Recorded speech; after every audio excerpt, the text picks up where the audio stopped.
Hello, and welcome to Inventors Helping Inventors. I'm your host, Alan Beckley, inventor of the Wonder Wallet. If you're an inventor searching for proven ways to make money with your invention, if you dream to see your product selling in stores everywhere, you've come to the right place. There's no better place to get help than from experts, inventors who've already achieved success. Every week, I interview successful inventors, asking them the questions you want to know. Tune in to learn from the experts so you can get your invention out of the tank and into the bank. All are dice games that I have developed over the years, all of which can be played very quickly. And there is no need to worry about having to get into a Monopoly or a Risk or some long and involved game. They are quick to understand and easy to understand and very quick to enact, to really play fully and understand it. What's the most difficult part of inventing? It's not the creative process of inventing a new product. It's not even navigating the patent process.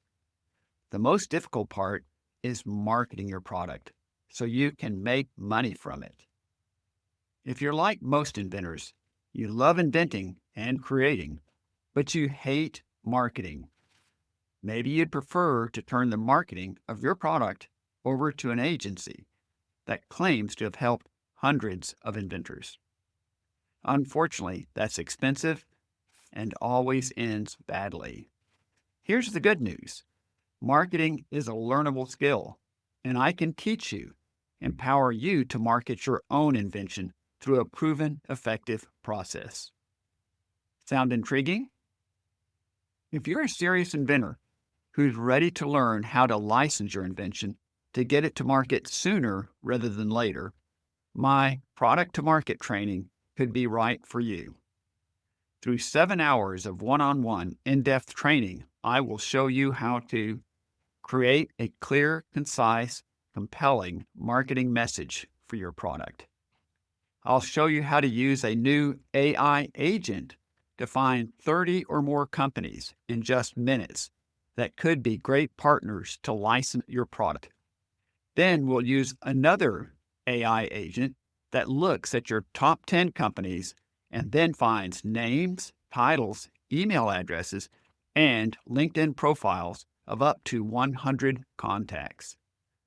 Armed with all this, I'll work with you to design a step-by-step process for you to use to reach out to companies and contacts with your clear, compelling message. Then you're ready to begin contacting the companies yourself. I'm planning to work with no more than 2 inventors through the product-to-market training.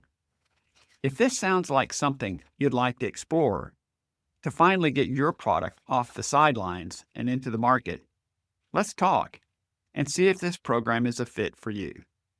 Just email me at alan@alanbeckley.com and put in the subject line, Product to Market.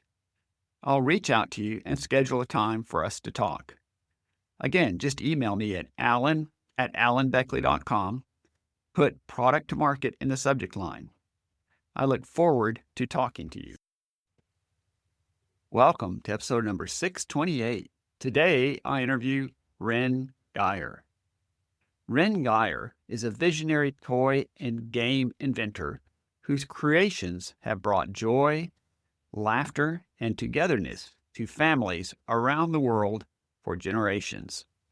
A serial entrepreneur with an unrelenting spirit of innovation, Reyn has made his mark across a wide spectrum of creative industries, including toys and games, music publishing, education, and visual art. Reyn's pioneering career began in 1967 with the development of Twister, the iconic family game that quickly became a household staple after being licensed to Milton Bradley. Just 2 years later, he revolutionized play once again by inventing the Nerf ball, the world's first indoor ball, which he licensed to Parker Brothers. The phenomenal success of Nerf led to an entire line of products that continues to be a staple of active play. In recognition of his contributions to the toy industry, Reyn was introduced into the Hasbro Inventors Hall of Fame in 1986. Reyn's passion for creativity extends beyond toys.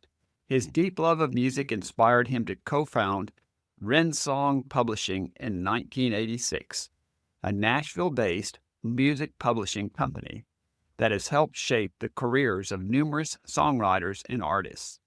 Reyn Song has celebrated multiple #1 singles, a Grammy Award, and 2 Country Music Association Song of the Year awards, cementing its reputation as a cornerstone of the Nashville music community. A lifelong learner and advocate for children, Reyn turned his personal experience with dyslexia into a mission to help others. In 1991, he co-founded Windsor Learning, a company dedicated to providing effective reading intervention tools for struggling students. Its flagship programs, the Sunday System and Let's Play Learn, are used in hundreds of school districts across the United States and have empowered thousands of children to become confident readers. Fast forward to today, Reyn's focus has returned to the joy of gaming with his latest venture, Reyn Guyer Games. Through this company, Reyn is launching a series of free, family-friendly dice games, all designed to be played in 15 minutes or less. 15 minutes, fun, and done. True to his legacy, these games are crafted to spark connection, laughter, and unforgettable moments around the table. With a career that spans more than 5 decades, Reyn Guyer continues to inspire joy and creativity across generations.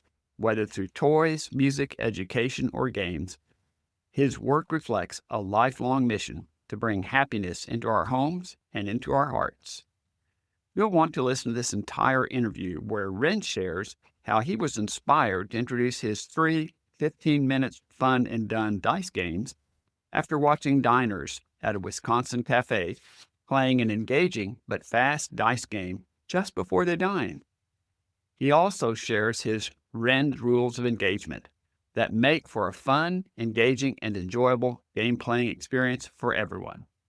And finally, he recommends that listeners who have a new game concept should consult with someone with successful game development experience for help and guidance.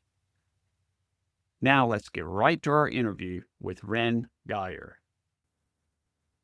Reyn Guyer, it's a pleasure to have you on the podcast with us today.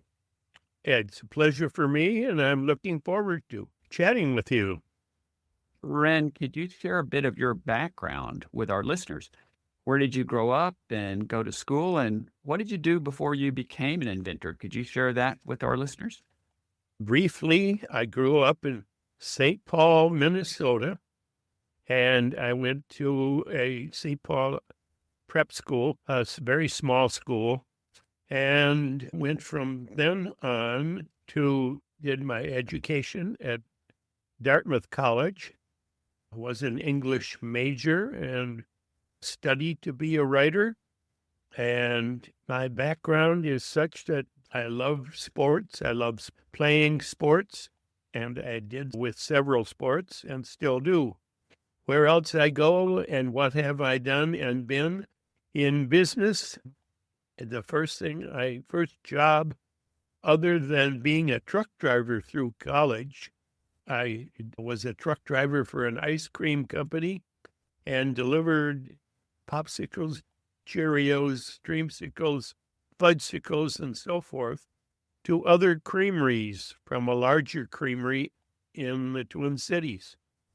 And then when I graduated, my father enticed me into coming with him in a new business that he had started. My father had been the designer of paper carton packaging for the Waldorf Paper Products Company. He had started a new company and wanted me to join him. The essence of the new company and its direction as it began was to design and develop new ideas for displays, which at the end aisles of most of your major retail outlets that we all know, and you will see a lot of cardboard displays there showing off product, because the assumption is that if the product is not on the shelf and it is at an end aisle, it must be exceptional, and people seem to gravitate toward that. In some ways, it's known as an impulse purchase. And we were developing displays that would help people make an impulse purchase in a retail store. Ren, that's quite the background. And I appreciate you sharing that with us, because so many inventors I've had on the podcast, you've done quite a few different things during your life, right? In other words, were a truck driver, then you worked with your dad, designing end caps and things like that for stores. I'd like to move to the next phase that I bet pretty much every one of our listeners has heard of, and that's your inventive phase. So, Ren, you created a unique game that I'm sure just about all our listeners have heard of, called Twister. Interestingly enough, I did a recent podcast episode about the unique history of Twister. This was episode 612 about a month ago. I called The Twists and Turns of Twister.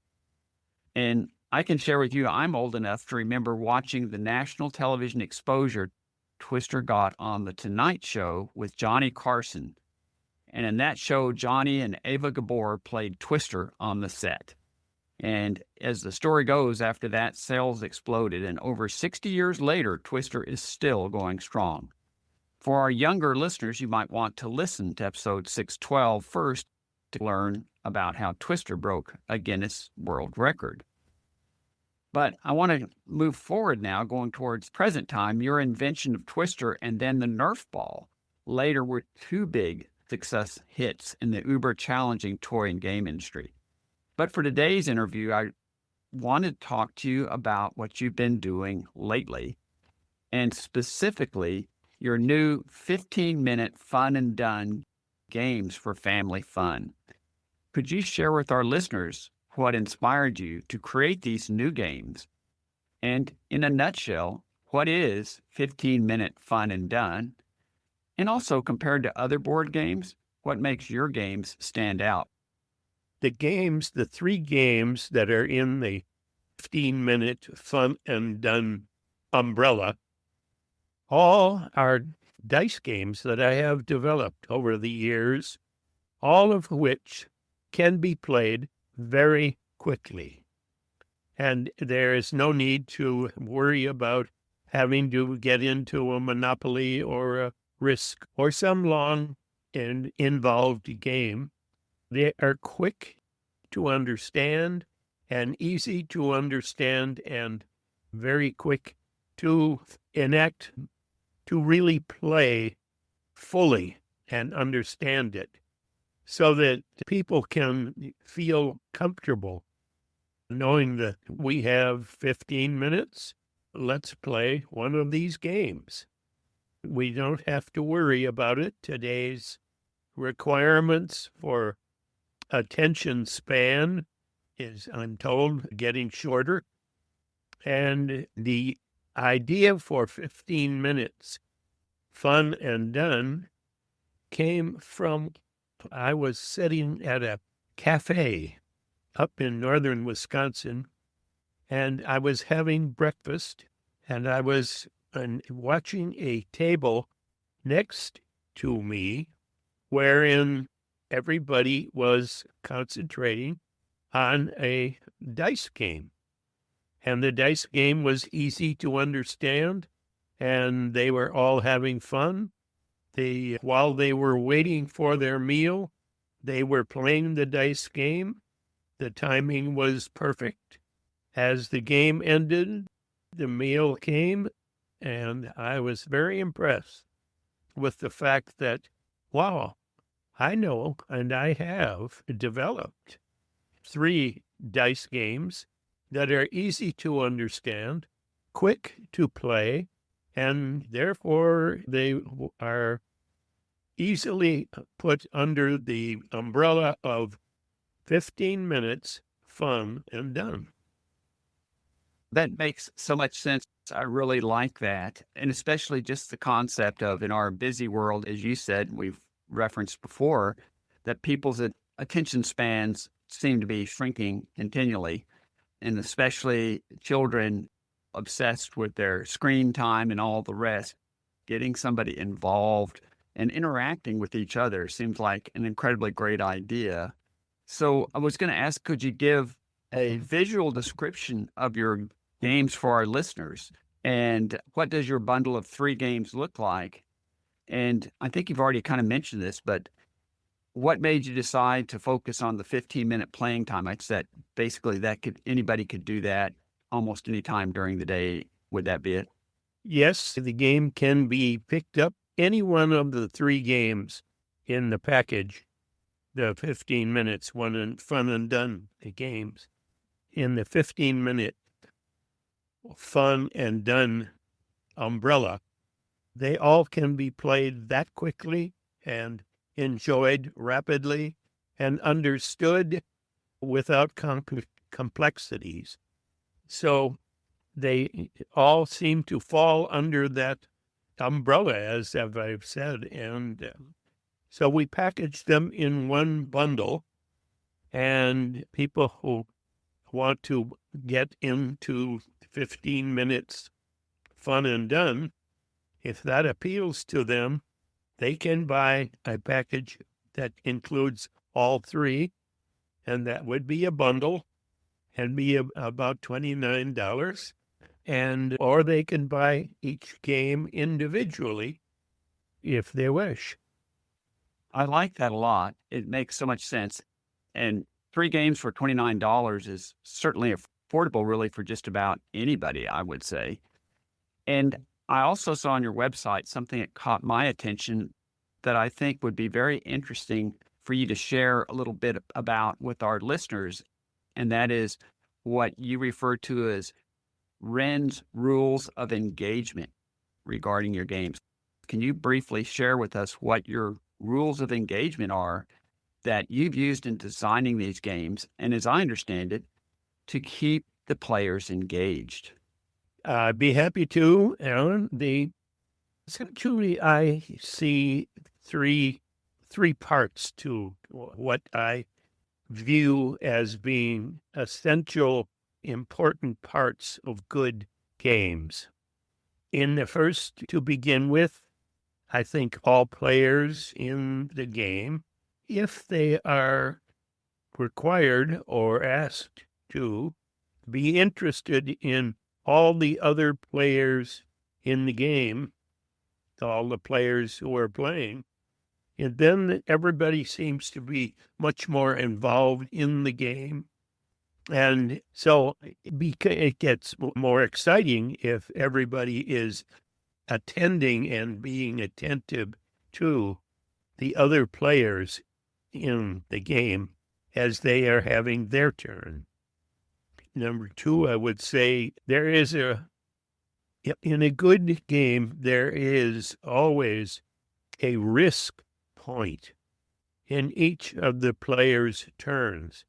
So when a player has a turn, they will be required to make a decision about going forward, and it usually requires them to make the decision, which means they are risking proceeding or not.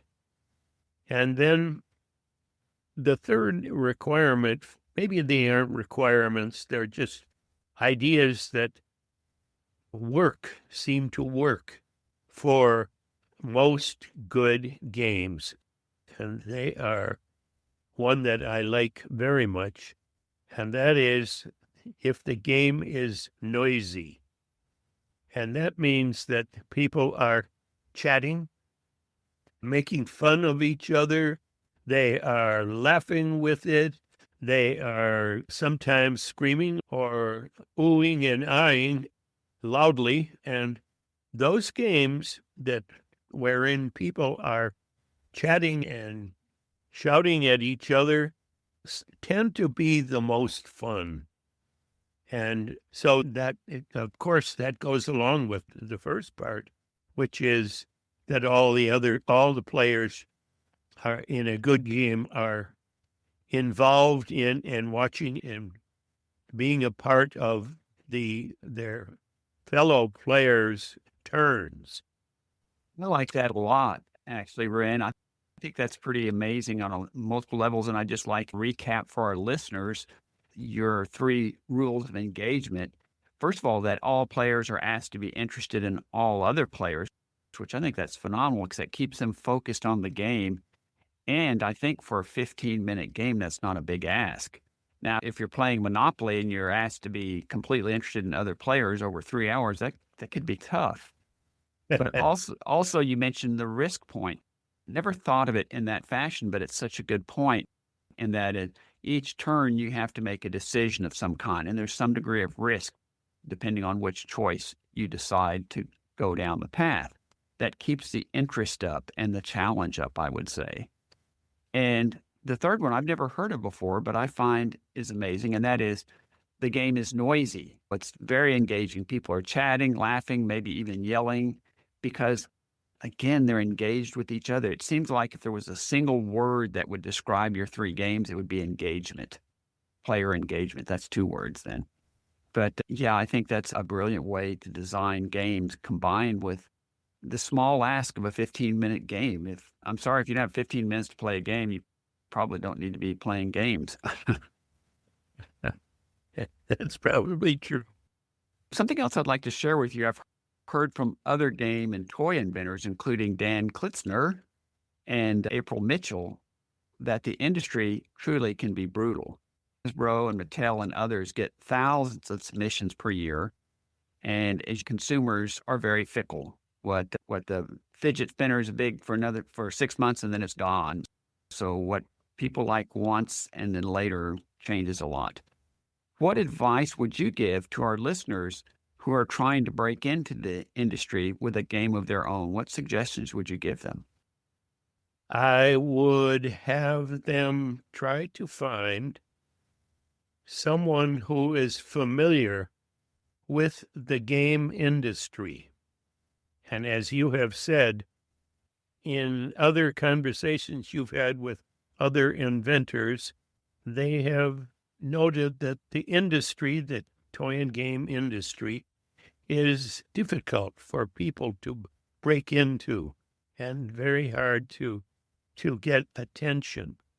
So when you think you have an idea for a game or a toy, if you can find someone who is familiar with the industry, who can advise you, first of all, help you at least think through the process that you're going through. Certainly someone who's familiar with the industry is more helpful than someone who can give you other advice. Thanks so much for sharing that. And that, because just as you and I described, it's a challenging business to break into. And as you're describing, somebody who is familiar with the industry, I mentioned and spoke, I've had, I think, April Mitchell on at least twice. And she's developed quite a few successful toys and games. And she's in that fortunate position that I suspect you are as well, that companies reach out to her and say, hey, we're looking to do something like this. Can you develop something for us? And that's a stage so many inventors would love to get to, but most of us never do. That is true. In my later years, as we might say, I am able to get the attention of several of the larger game and toy companies simply on the basis of the success that I seem to have enjoyed. As we roll towards a close, Ren, are there any parting words that you'd like to leave us with? am enjoying being a part of the toy and game industry. I have made many very close friends, some of whom are buying my ideas, and some of them are heads of companies, and some are simply friends that I've made over the years who have been fellow developers and inventors. And I have several very good friends whom I enjoy having as acquaintances. And I have been fortunate enough to talk with some of the people who have been very instrumental in building their companies into what they are now. And they are and will continue to be good friends. My last question is, how can our listeners reach you if they have other questions? And also, where can they buy your games? The games are available on Amazon at this point. They're also available on my website, which is Reyn Guyer Games. That's REYNGUYER Games. And that's our website. And at this present moment, we're having some success, having people go to our website and buying the games. Appreciate that. And again, it's Reyn Guyer Games, REYNGUYER Games.com is the website. And if they go to Amazon, if they look for 15 minutes fun and done, or that sort of phrase, will that pull up your game? It will have other games and ideas that begin their conversation about the product with 15 minutes. So sometimes it's harder to find the 15 minutes fun and done by searching through that pile of ideas. I guess I would say at this point, we welcome people to our website, which is Reyn Guyer Games. That's fantastic. You gave that very clearly so our listeners can find that. And right there, they can find your games and learn more about it. And Reyn, I just want to thank you for being on the podcast with us today and sharing with us about your journey, your cool products, your cool games. And as we talked about, you go back in history just a bit, way back to the 60s anyways, with the Twister. And you've had a long success in the game industry, and that's pretty amazing. So again, thank you for being on the podcast. And I'd like to reserve the opportunity, maybe another 6 months or a year, to touch bases with you at that time and see what you've got going on then. It's a privilege to be on your podcast, and I appreciate it very much. And it's nice to be with you. Thank you. All right. Thank you. Thanks so much for tuning in to Inventors Helping Inventors. If you like the show, please tell your friends about it. Make sure to subscribe in iTunes or wherever you get your podcasts so you won't miss a single episode. Talk to you soon.